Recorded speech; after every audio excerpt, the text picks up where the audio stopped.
Good evening, everyone, and welcome to this New York City Classical Guitar Society presentation of Peace, Love, and Guitars with Ben Verdery and Friends. My name is John Olson. I'm the president of the society. And just in case you aren't already familiar with our organization, please visit our website at guitarsociety.nyc. We are continuing to present concerts online during this time with a few events this spring, starting with this event by Ben, and then we'll have a concert by Thomas Flippen later this the spring, and also by the Bowers Fader Duo. And we'd love to see you there, as well as at any of our monthly Guitar Society member events. Well, tonight we're thrilled to be presenting Ben in this first of two video concert events. The first one, of course, is tonight. The second one will be on April 23rd. Please note that that date is different from what we had originally announced. Please make note of the April 23rd date. But in any case, if you can't make that date, the video will stay online for a few days after that, so you'll still be able to see it. And everyone who registered for tonight's event will get the information for the April event by email as well. And also, just before we start, I want to thank everybody who donated when you registered.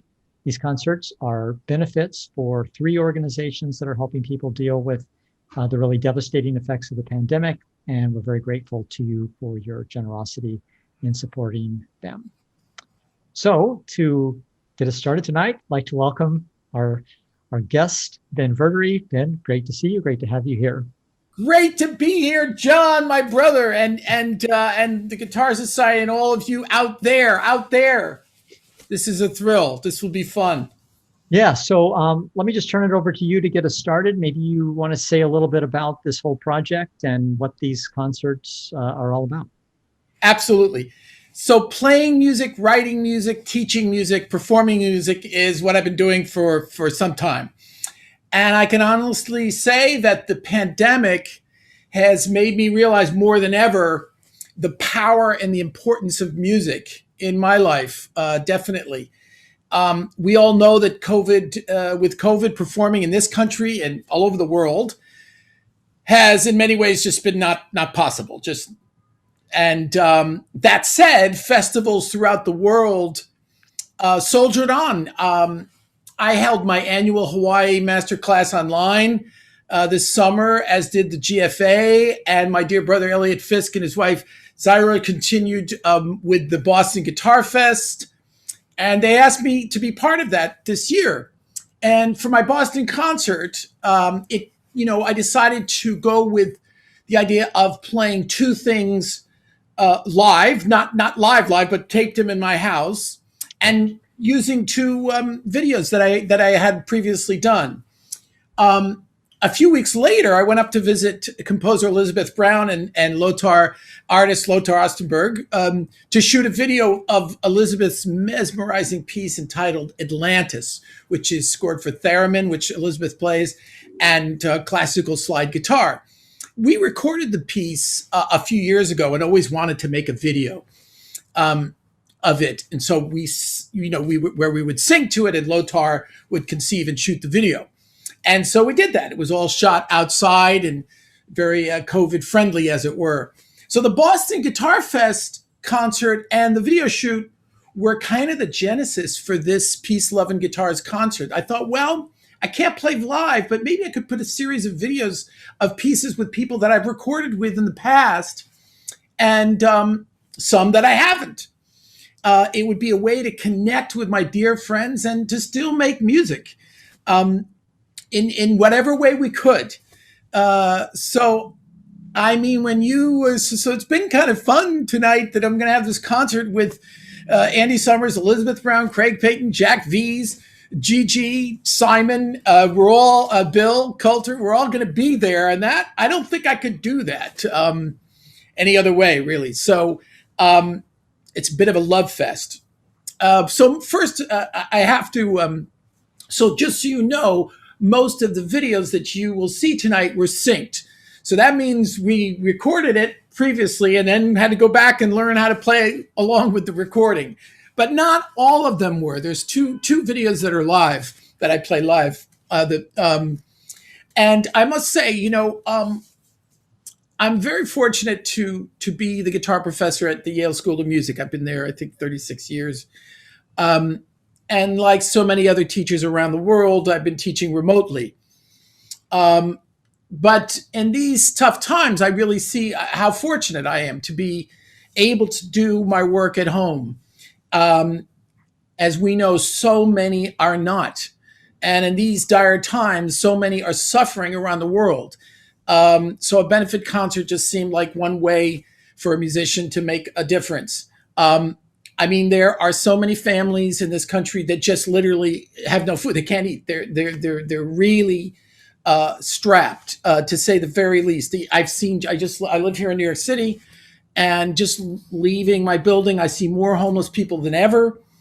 And I know so many young artists that just have tours canceled. And so it just felt, okay, if we can give whatever we can, great, to help out. When I asked each of these incredible musicians if they would make a video with me, they all said yes in a heartbeat. It was like they were on board. And some of them, like Craig and Lothar and JIJI, actually did the videos completely themselves. But I also have to thank our team, including my daughter Mitsuko, who's done tons of videos with me in the past, but she's been an incredible help filming and editing film, and our whole team, my managers, and you, John, the society, and we couldn't do it without all these people. So, because all of this music is new to you, even maybe the Karuli, I think I should give a little bit of program notes before each of the pieces. But I want to say up front how dear all of these composers are to me. They're all brothers and sisters. I mean, I could talk for hours, and I'm a windbag. Any of my students, for example, I pity them because, I just talk so much, and they say to themselves, oh, here he goes again. Not the Brower story again. Anyway, so I could talk forever about these people, but I'm going to try to not talk about how great they are. You'll hear how great they are.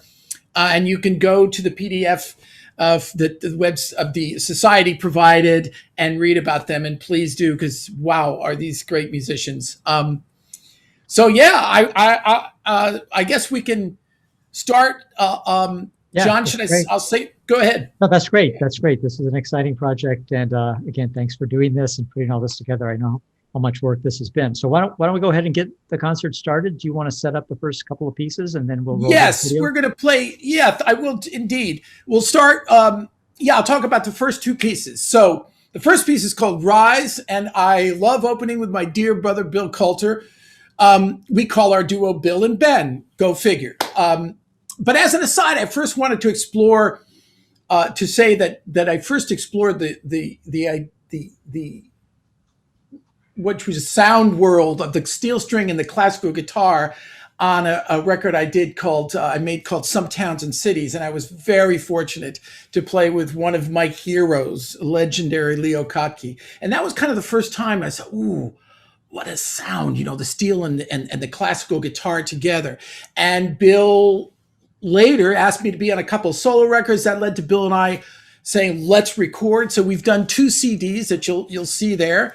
And one of the things Bill and I love doing is just, again, exploring the sound world of the steel string and the classical and how they come together to be sometimes one. And you'll hear this in this wonderful song by Eddie Vedder called Rise that Bill introduced me to. Most of what Bill and I do are make arrangements of pieces we love, and this is an example. And I think you'll hear midway through this, when the music actually rises, you really hear the blend of the guitars the way we so love to do. The second piece is called What He Said, and it's a piece I wrote for my dear brothers, the Assad duos, the legendary Assads, and it's dedicated to our dear friend Thomas Humphrey, who the great luthier who passed away a few years ago. It was commissioned by the 92nd Street Y, and it's kind of my attempt at writing a classical guitar gospel piece. It's got a lot of call and responses. The 2 guitars have different tuned bass strings so they can bounce back and forth. And the motive was, I think I stole from a Lyle Lovett, one of my favorite songwriters, a tune he wrote called Church, which please go online and listen to Church. I stole stuff from that. I stole tons of stuff from one of the greatest records ever made by Aretha Franklin called Amazing Grace. And I think it's a very joyous piece that we recorded out on Simon's rooftop, you'll see. And I got to thank Simon for doing the record with me. Simon joined me on my latest CD called Scenes from Ellis Island. And not only did he play in this piece, but he also played on the actual Scenes from Ellis Island. So, and thank him for filming. You know, Nikki Tedesco did a great job of filming. So that's it. Let's hear these. Let's hear these two guitar pieces, Rise and What He Said.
Okay, well, thanks, Ben, for those first two videos. Those were incredible. Really, really great work with both of those fantastic artists. The next one, I think we're just going to set up one piece here, which is you and Craig Peyton, called Deep Other Side. Well, first of all, thanks, John. First, I have to correct the program, which is the title is Deep Other Side. I think on the program that we sent out, it might have said Deep the Other Side. So we got to move that "the" out of there. So it's Deep Other Side. Midway through this video, you're going to see an aerial view of the Worcester School in Danbury, Connecticut. Craig and I both went to school there. It's where we first started to play music together. My dad was the headmaster, and his parents ran the art. They were the art teachers, and not only that, they developed this incredible art program that became quite legendary. To make music with someone whom you've played with in 3 different high school bands, 2 of those bands were all original music, and also to go on and write and record 3 new age albums that you'll see under the name Latitude. And actually the 3rd one was not under the name Latitude. And then to reunite after 30 years and to record was really wonderful. So just to say, Craig and I go back, we kind of picked up where we left off. Craig presented me with a raw track, which was kind of how we worked in Latitude. One of us would present one with most of the tune, the other would, etc. And sometimes write together completely, one half and he takes the other half. In this case, again, he handed me this track. I loved it. I kind of augmented and ornamented the melody he kind of had in there that I loved. And I added other musical gestures. I got to play electric guitar, steel string, and classical all in one track. You just got to love that. And it was recorded in the hangar where Craig keeps his plane, and Craig, I think Craig came out of his mother's womb flying. The guy's been flying for forever. And so you're going to see a lot of footage from his plane. Like I said, you see the Worcester School, and it's just great. Craig shot the video, he edited the video, he mixed the tracks, he plays the vibes. It's like he's one of those guys that kind of does everything, and it's frankly can be a little overwhelming because I just play the guitar. So anyway, for the record, I did play this live, and it's my first recording in an airplane hangar, and I highly recommend it. I mean, this is a great environment to make music. So yeah, thanks, Craig. And let's hear it. Let's see it.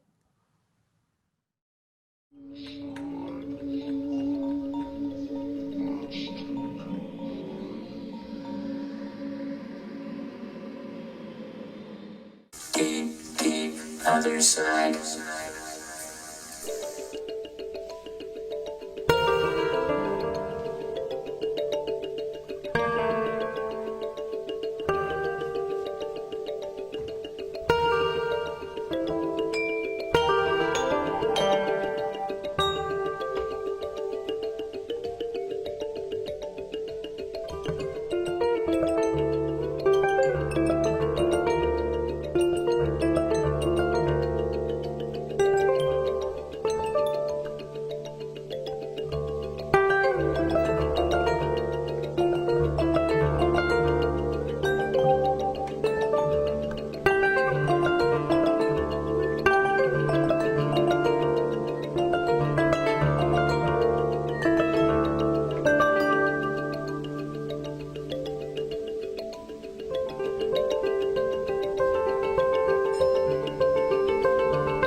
Okay, well, great. That's fantastic video. Thank you, Ben. Thank you, Craig. Really, really great work and incredible video. Just brilliant work on Craig's part on that. So I think next we're going to show three brand new pieces, co-composed pieces. So I'll let you set those up, Ben. Great. Yeah. So these were so exhilarating to make. As John said, they're all co-composed. So I wrote the structure and wrote my guitar part, and then I sent it to my friends, Andy, JIJI, and Jack, and said, go to town, do what you want to do. And it was so exciting to see what I would get back. And, you know, we would discuss it a little bit, battered things around, nothing was set in stone. But wow, what a way to kind of, it just felt like a great way to make music in this time. So let me just go through them. I'll try not to go too long. The first one is called Don't Think, Look. This summer we were house sitting for Jack and Libby. And Jack, anybody who knows Jack knows he loves all things plucked. He's got so many plucked instruments, guitars everywhere in his house. And I thought, oh man, I got to write something for Jack and I using all these guitars and even bringing some of my own. So, in fact, I brought a cavaquinho and a ukulele. I think the uk gets the last word in the first section. The piece is based on an Arabic maqam, which is a mode. And the strings of the guitars are tuned in unison, octaves in some case, octaves and fifths, so that I could, each guitar is a different note of the mode. For example, this is my baritone made by the great Otto Vollwinkel. So you'll hear that strummed. I had just taken some lessons with my dear friend, legendary New York guitarist, Dennis Koster, flamenco, credible player. And Dennis introduced me to this most basic flamenco rhythm in 12, which goes like this. It goes 1, 2, 3, 4, 5, 6, 7, 8, 9, 10, 11, 12. So you're going to hear that. That was the rhythmic foundation of the entire piece. And the first part of the piece, it's very slow. In fact, if you look carefully, I had to keep a metronome in my ear. So but you will hear certain notes played much louder than others, and that's the accented notes of the 12-beat pattern. The final section, I get to play zither with zither mallets on Jack's electric Rickenbacker and electric baritone guitar, both tuned specifically to complement the mode. I just love what Jack did. He bows the bass. He's playing all variety of basses. And yeah, I just want to finally say I held up this book. The piece is dedicated to Bill Corbett. William Corbett was a legendary poet, legendary in Boston and known throughout the country, and really beloved. Unfortunately, he passed away a couple of years ago. I've known Bill since I can remember thinking. In later life, I would see him from time to time, and he was the most encouraging person. Just always. I remember when he first heard Latitude, he was like, "Yeah, man, do this," and just a extraordinary soul, and who's just like so beloved. And so this is for Bill. I hope he'll dig it. I know that Bill loved Lenny Tristano and he loved Thelonious Monk, and I think he'll dig the spirit of this piece. The next piece is called Yasoon Leaves the Night and Meets the Morning. It was inspired by some reading I did about Yesun, an extraordinary Korean Buddhist nun who lived from 1587 to 1687. What a life she had. They should make a movie about her. The guitar is tuned to a traditional Korean scale that I'm not going to pronounce. Also a low C. And that opened up all kinds of possibilities sonically. JIJI, I wrote this with JIJI in mind. Obviously, she's the one who plays the other part, and her guitar is tuned the same way. In the slow beginning, there's an introduction, and then there's a beginning slow section, which is in a Korean rhythm called, I'm not going to pronounce it. It's also in 12, believe it or not. After that, the rhythm is abandoned, and Yasoon meets the morning. JIJI wrote her part, and I love what she wrote. And she wanted to feature call and response, which is very common in Korean music, folk music. And she also inserted this gorgeous little Korean melody midway through the slow section of the work. And I got to thank JIJI's mom for gifting me with that wonderful Korean suit that I'm wearing, as well as this. And thank JIJI for conceiving and shooting and editing, playing and editing in the video. Final one of this trio, it's called Brain Dream. I'm sorry, I'm rocking back and forth. Have you noticed that? Back and forth. I'm going to try not to rock, Okay, are we better? Okay, Brain Dream. To say Andy Summers is one of the most innovative electric guitar players on the planet is indeed an understatement. Anytime I can create music with Andy, I leap. He's my brother from another mother. The record we made, First You Build a Cloud, which John is showing, is easily one of the most enjoyable experiences I've had making a record. Oh my God. Andy loves Julian Bream. I love Julian Bream. And when I mentioned this to him, he was just, of course. That's a terrible imitation, by the way. The basis of my part was I kind of went and I robbed Little Gaspar Sanz Passacaglia line, and I went to a Django Reinhardt tune, and I took some of those harmonies and kind of messed with them and simplified them, I guess. And, Bream loved Django Reinhardt and was a great improviser in that style. And so Andy knew this, and he said, he decided to write this introduction on the archtop guitar, which is To Die For. And I even included, and I included some passages that I thought Andy would really love, and particularly reminiscent of a piece that we did called World Peace on our record. And I kind of knew I wanted to end that way, so that helped. I think I just love what Andy did with the track. Again, it was so exciting. He just sent it back to me. I was like, whoa, So anyway, that's it. Those are those three tunes. Let's go on this journey of these three co-written pieces.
Okay, well, that was fantastic. Love love those pieces, and especially just the difference in sort of texture. Hearing the bass, hearing the different tunings, hearing the electric with the classical guitar, each really kind of unique and very different videos for each one as well. Just fantastic. Next one is another very interesting sound world and interesting video world as well. Why don't you tell us about Atlantis? Atlantis. Well, first let me say, Elizabeth Brown is one of my favorite composers, living or dead. I've never heard a piece of hers that I didn't love, and the same goes for her husband Lotar's artwork. He's one of my favorite visual artists. They are married, and they've created incredible work. And like I said, please go check it out on their website. They have a piece called Bookmobile. They're all great. Anyway, you'll see exactly what I mean. They create worlds that I just immediately are drawn into. I remember, Elizabeth saying that she sort of imagined this as, finding a little piece of a little side piece of the end of a piece of manuscript paper with some notes on it. And so you'll hear Villalobos Etude 1, the pattern, and you'll hear a little snippet of Etude 5, sort of that she found underwater. We all know the story of Atlantis. But I should also say that, so she uses the guitar is so extraordinary. And it's great she says here, she always wanted just continually. I was never allowed to rest my left hand. It always had to be moving, so it sounded like you're underwater, and like waves, So that was really a challenge, but so much fun to play. Now I have to say something. You're going to see Elizabeth playing the theremin, which is not, she plays it brilliantly, and you'll see her hand move. So when she gets closer to the instrument, the pitch changes, and she has to be just correct. It ain't, I tried, everybody wants to play the theremin. You go up to it and say, yeah, man, I got this.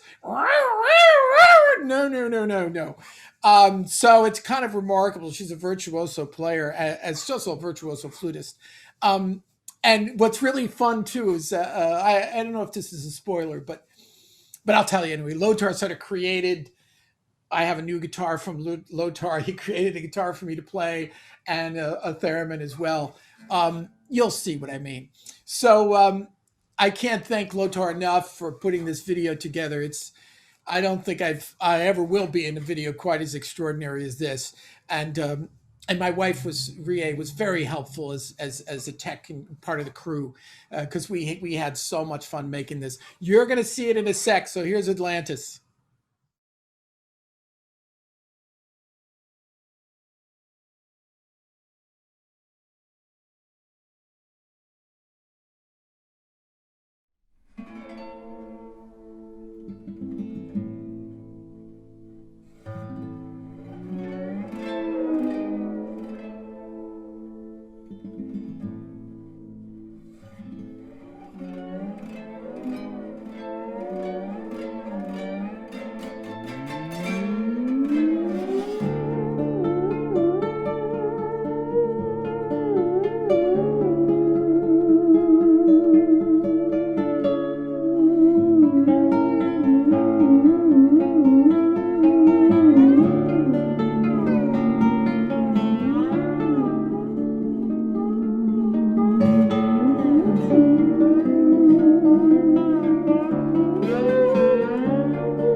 Wow. Well, you were right. That was that was an incredibly creative and unusual video. Just fantastic work from all three of you. So congratulations. Well, I had the easy part, but thanks. Yeah, there. It's just crazy. I don't think, remember the scene where, yeah, I'm playing and then the water comes up from the stairs and it's like, yeah, I don't think I've ever been underwater playing before.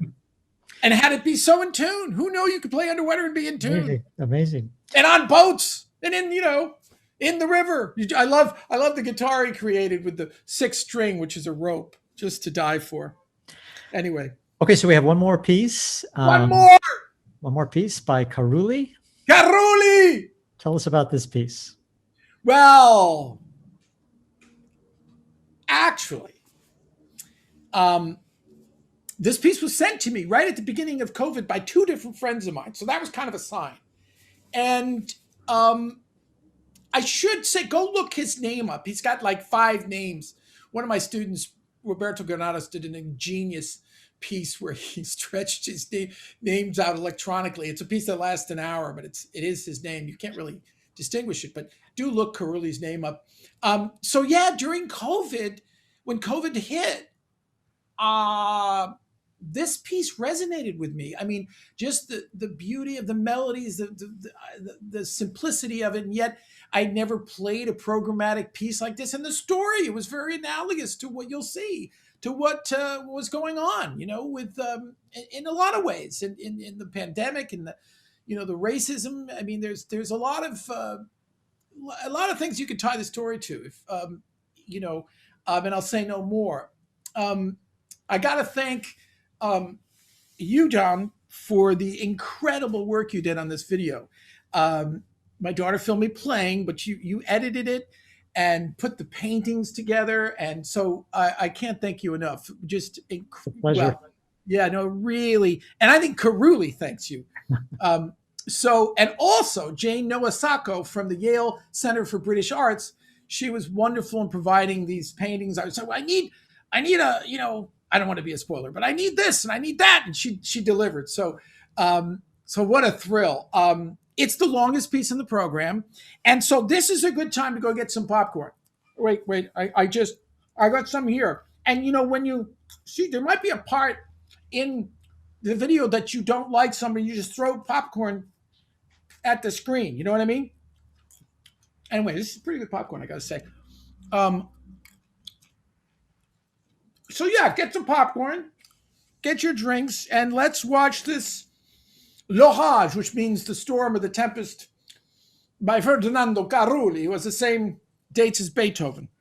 And get the popcorn because, look, no, you can have some of this. Seriously. No, I mean it.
All right. Well, fantastic video. Ben, of course, I've seen that video a million times now, doing the editing. Still love it. Love the piece. Your playing's fantastic. Mitzi did a great job with the filming, and the paintings just add so much to that narrative. So fantastic job. Well, thank you. It was a joy to work on it with you. Oh my God. And And I that's also want to thank my brother, Rich Savino, for giving me 2 wonderful coachings on Caruli. That was a lot of fun. So that's the last piece in the concert. Before we wrap up, anything you want to say, Ben? I do want to toast everybody for showing up tonight, wherever you are. This is wine. I've never had it before. I was told first that you should listen to it. Sounds good. And then they say you should smell it. I like that. And this is, again, the first time I've ever had a taste of wine.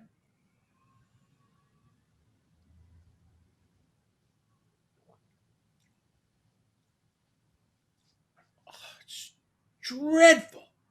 But I like it. I think I'll have more. Actually, it's not the first time I had a taste of wine. Right when I took communion, my father. So this is maybe the 10th time or something, whatever. Okay, thanks again thank you, New York City Classical Guitar Society, for hosting us, for being part of this. All the musicians really couldn't have done it without you. And we'll see you next time, April 23rd. We have a premiere of Sergio Assad flute and guitar piece that I'm so excited to premiere with this flutist that I know quite well, Rie Schmidt, and a number of great artists. The great tenor James Taylor is joining us. The wonderful Ettore Cosa, the fantastic violist. Great guitarists from Hawaii, Ian and Jeff, and just so thrilled. And the fantastic saxophone, Wayne Escoffrey, and I'm just super excited about that concert and sharing it with you. And just want to wish you a lot of peace, love, and guitars. Great. All right. So we'll see you back here April 23rd, but don't completely go away, because we are going to do a Zoom reception right after this. So if you are able to, take a look at the link, which will drop into the chat right now, and you can join us and have a chance to say hello to Ben, ask any questions, Popcorn. and have some popcorn. So Ben, thank you again to you and all of the collaborators that you worked so brilliantly with on this. Hope to see everybody at the reception. Thanks. Good night.